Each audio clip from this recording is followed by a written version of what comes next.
ರಾಮನ ಮುದ್ರೆ ಉಂಗುರವ ತನ್ನಂಗೈಯೊಳ್ಳಿ ಅರ್ಜಿಸಿ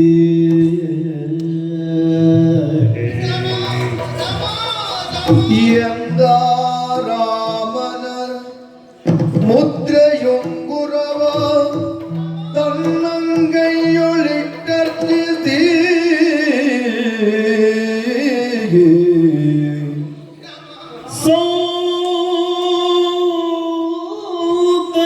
ಸೌಂದರ್ಯಾತ್ಮನ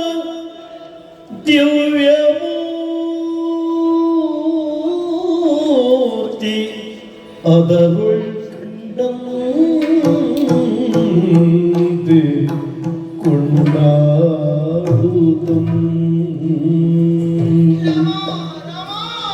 ಕಂದರ್ಪಾನನ ಪಂಕಜಕ್ಕೆ ರವಿತಾ ಬಂದಂತೆ ಸಂತೋಷದ್ಯೋ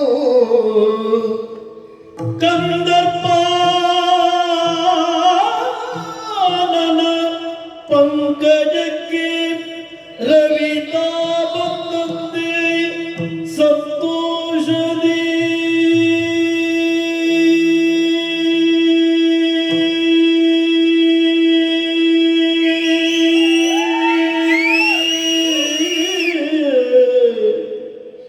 ಮುಂದಾರಾವನ ಕ್ಷೇಮ ವಾರ್ತೆಗಳು ಕೇಳುತ್ತ ನಿಂತಿರ್ದಳು. ರಾಮ ರಾಮ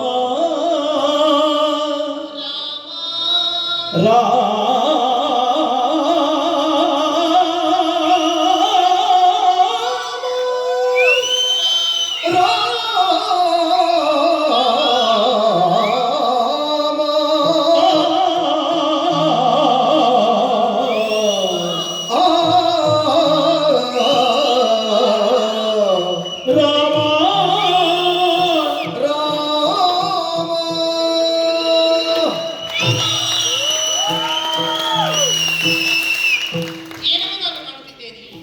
ಕೇವಲ ಬೆರಳ ಮುದ್ರಿಕೆಯನ್ನಲ್ಲ, ಒಂದು ಚಿನ್ನದ ಉತ್ತರವನ್ನಲ್ಲ, ನನ್ನ ಅರಸನನ್ನೇ ನಾನು ಕಂಡಂತಾಯಿತಲ್ಲ. ಶ್ರೀರಾಮಚಂದ್ರನನ್ನೇ ನಾನು ಕಾಣುತ್ತಿದ್ದೇನೆ. ಅದು ನನ್ನ ಅರಸನನ್ನು ನಾನು ಕಂಡ ಬಳಿಕ ನಾನು ಇವರನ್ನು ಪೂಜಿಸಬೇಕು. ಆದರೆ ಎಂದು ಪೂಜಿಸಲಿ? ಯಾವ ಪರಿಕರಗಳು ಇಲ್ಲಿ ಇಲ್ಲವಾಗಿದೆ? ಪ್ರಭು ಶ್ರೀರಾಮಚಂದ್ರ, ಇದೋ ನನ್ನ ಮಾನಸ ಪೂಜೆಯನ್ನೇ ಸ್ವೀಕರಿಸಿ. ಈ ನನ್ನ ದೇಹವೇ ದೇಗುಲ, ನನ್ನ ಹೃದಯವೇ ಪೀಠ, ನನ್ನ ಬಿಸಿಯುಸಿರಿ ನಿನಗೆ ನೀರಾಜನ, ನನ್ನ ಕಣ್ಣೀರ ಹರಿಗಳೇ ನಿನಗೆ ಅಭಿಷೇಚನ. ಈ ನನ್ನ ಮಾನಸ ಪೂಜೆಯನ್ನು ಸ್ವೀಕರಿಸು ರಾಮಚಂದ್ರ, ಸ್ವೀಕರಿಸು.